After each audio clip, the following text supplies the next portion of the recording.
Otep à tous, bienvenue sur la chaîne des panafricanistes par essence, par conviction et par excellence. Celle des citoyens kémites par nécessité et obligation de combat. Nous sommes une chaîne qui n'est guidée que par nos ancêtres et rien que par les ancêtres qui appartiennent à l'égrégore du monde noir. Par conséquent, nous ne croyons en aucun Dieu venu de l'étranger. Toutefois, cette vidéo n'est aucunement destinée à inciter à la haine ou à la violence, car nous menons un combat qui est d'abord et avant tout spirituel, intellectuel et démocratique.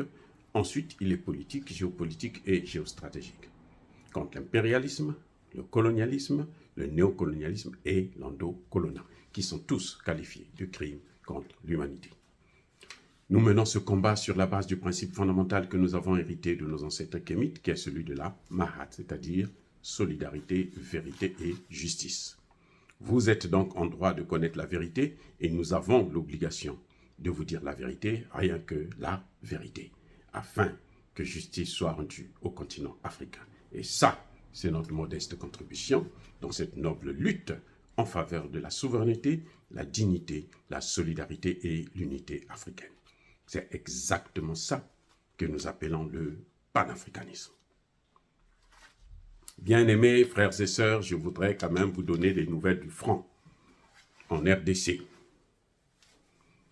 Il y a pas mal de bonnes nouvelles et il y a quelques mauvaises nouvelles. La plus mauvaise nouvelle, c'est que nous avons perdu à Kinyandoni 4 Wazalendo. Et il y en a un qui est grièvement blessé. Il y a aussi des civils qui sont morts, 6 civils blessés et 3 qui sont sérieusement blessés. Et en tout cas, pour ceux qui sont morts, nous présentons d'abord et avant tout toutes nos condoléances aux familles des victimes. Mais il y a quand même des bonnes nouvelles, avant de revenir sur les zones de combat. Les bonnes nouvelles, c'est qu'il y a Burungo qui a été libéré, il y a Kiloriwe qui a été libéré, il y a le petit Massissi qui a été libéré, il y a Nturo qui a été libéré.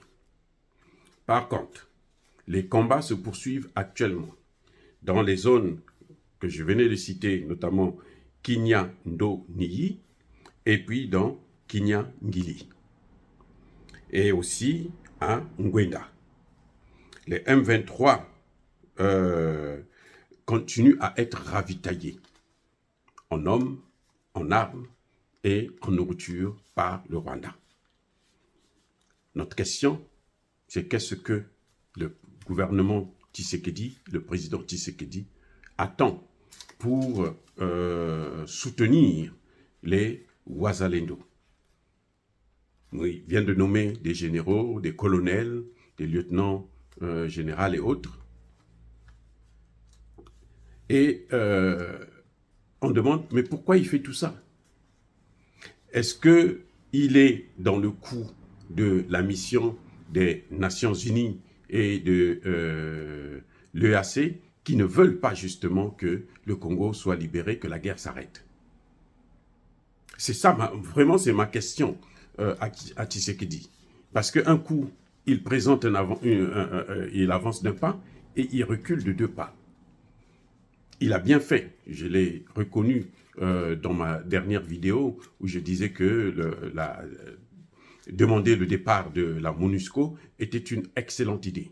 Mais demander le départ de la MONUSCO et puis laisser les territoires continuer à se faire occuper par le M23 et le Rwanda, l'Ouganda aussi, c'est comme si il était en train de donner un coup de pied dans l'eau, comme s'il se moquait de nous. Oui, les Wazalendo, c'est pas un mouvement qui a été créé par Tshisekedi. C'est une forme de résistance, c'est un groupe de résistance. Et ils se battent sans l'appui du gouvernement. Alors que le M23 se bat avec l'appui du gouvernement rwandais, et le Rwanda a le soutien des États-Unis, de la France et tous les pays de l'OTAN. Parce que eux, pour mieux contrôler le Congo démocratique, pour mieux piller les matières premières, ils ont besoin d'un Congo instable. Tant qu'il y a l'instabilité, le Congo va toujours perdre ses matières premières. Et ça va toujours passer par le Rwanda. C'est pour ça d'ailleurs qu'on dit que le Rwanda est un pays qui avance, mais ce n'est pas un pays qui avance. C'est un pays prédateur, oui. C'est un pays pilleur, voleur, oui.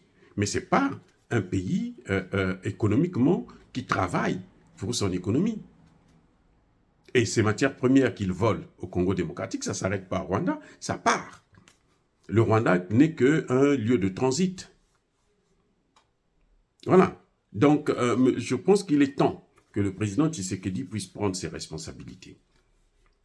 Si le Rwanda est en train de soutenir, parce que tous les jours qui passent, le Rwanda envoie des hommes.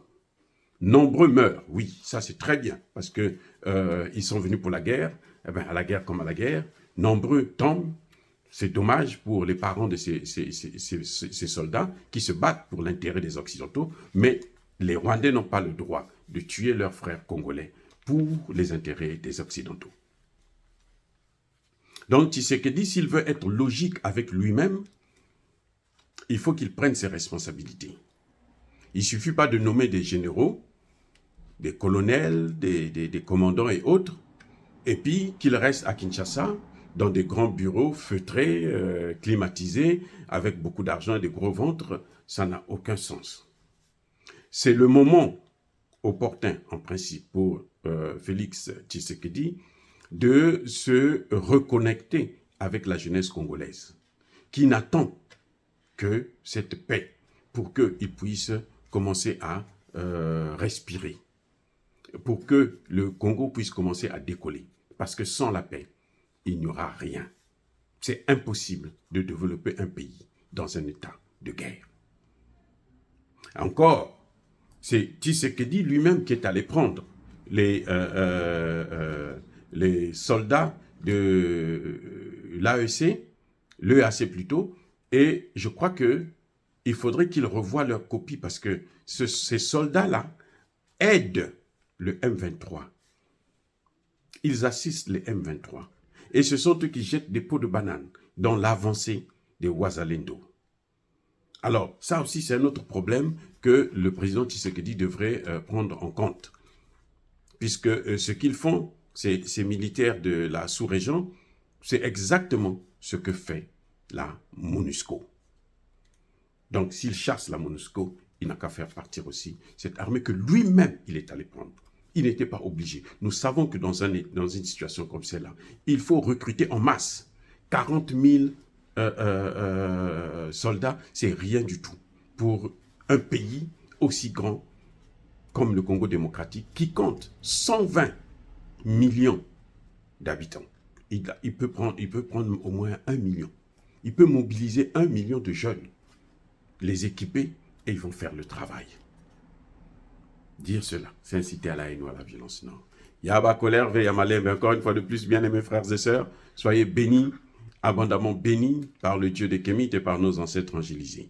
Nous insistons à présenter nos condoléances à ces familles des Wazalendo, des hommes courageux qui sont morts au combat et que leur mémoire restera toujours parmi nous.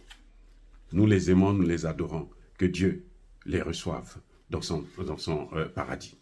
Alors, bien-aimés frères et sœurs, ainsi, nous allons vous donner d'autres informations dès que nous les aurons.